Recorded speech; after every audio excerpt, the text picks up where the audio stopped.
Hey dudes, I'm Hilah, and today on Hilah Cooking, I'm gonna show you my deluxe chocolate chip cookie recipe. Now the reason I call this deluxe is because it has nuts and coconut and oatmeal in it, so it's kind of healthy.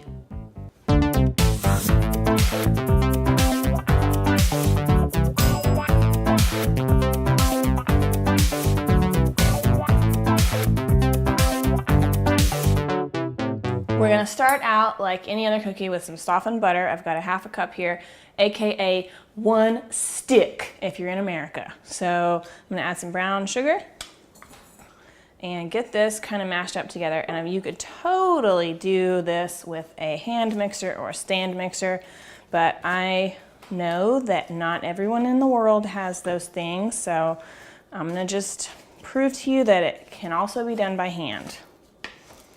Just like our forefathers did it when they were making cookies on the Mayflower.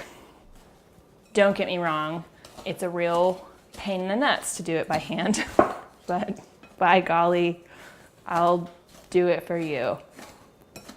Okay, see you back in about 3 hours.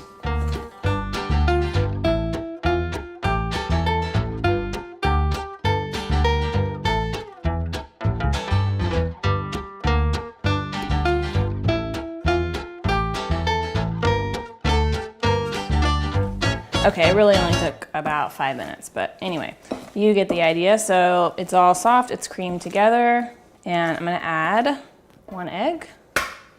What in the hell is going on with this egg? That was a mess. But hey, no shells, no problem.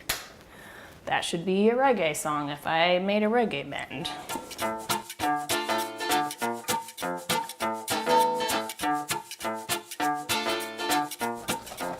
Okay, so once that's fairly smooth, like so, we can add in our dry ingredients. So I've got some all-purpose flour. I've also done this very successfully using whole wheat pastry flour if you want to add a little bit more vitamins and minerals, and some rolled oats. And I'm using the old-fashioned kind. You could use quick oats.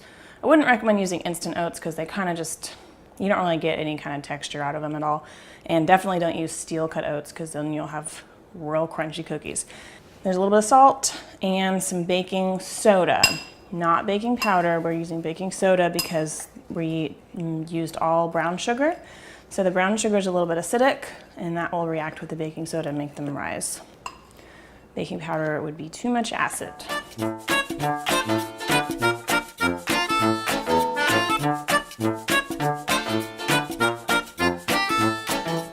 So once it's looking like this, where you've still got some flour showing, but it's mostly combined into a dough, we can fold in our yummies.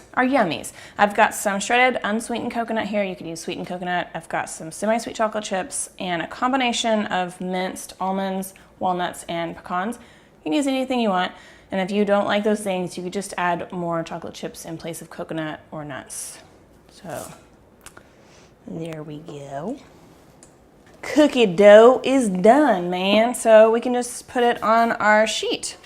So I've got a baking sheet here that I've lined with some parchment. If you don't have parchment paper, you can just use a little bit of spray oil. But I started using parchment and now it's like my favorite thing in the world. So we're gonna do, you should get about 24 cookies out of this. So I'm gonna do like a large tablespoon size, roll it in a ball gently.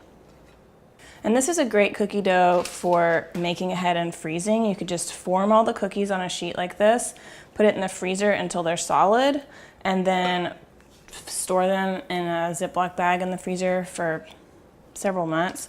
And then when you're ready to cook them, just pull out the frozen balls, put them on a baking sheet, and bake them as usual, but add an extra 3 minutes or so, and then you can have fresh baked cookies anytime. Don't blame me if you get diabetes.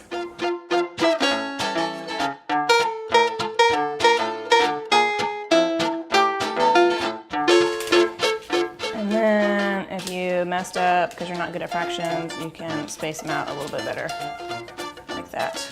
Okay, so I'm gonna put these in the oven at 350 for about 10 to 12 minutes until they're spread out kind of puffed up, a little bit golden, then we're gonna eat a cookie party.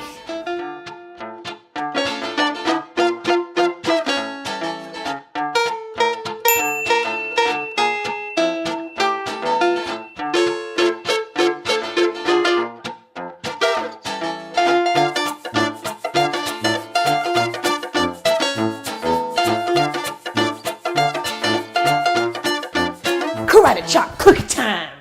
It's time to eat some cookies, guys. These have been cooling for about 10 minutes on rack, and now I'm gonna eat it. So if you like this recipe, also be sure to check out the blueberry cake that I did recently, and another great semi-healthy dessert. It has fruit in it, hey! And this principal recipe and all the recipes are always available at hilahcooking.com for your ease. Okay.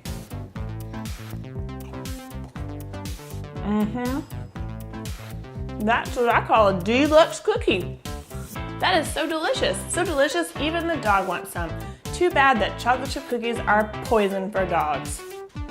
But they're good for babies, so I'm gonna eat all of these. Thanks so much for watching. Please don't forget to subscribe and follow me on Instagram and Twitter and all that stuff. And if you make a recipe of mine, you can post a picture somewhere and hashtag Hilah Cooking, and then I'll see it, and then we can talk about it, and it'll be so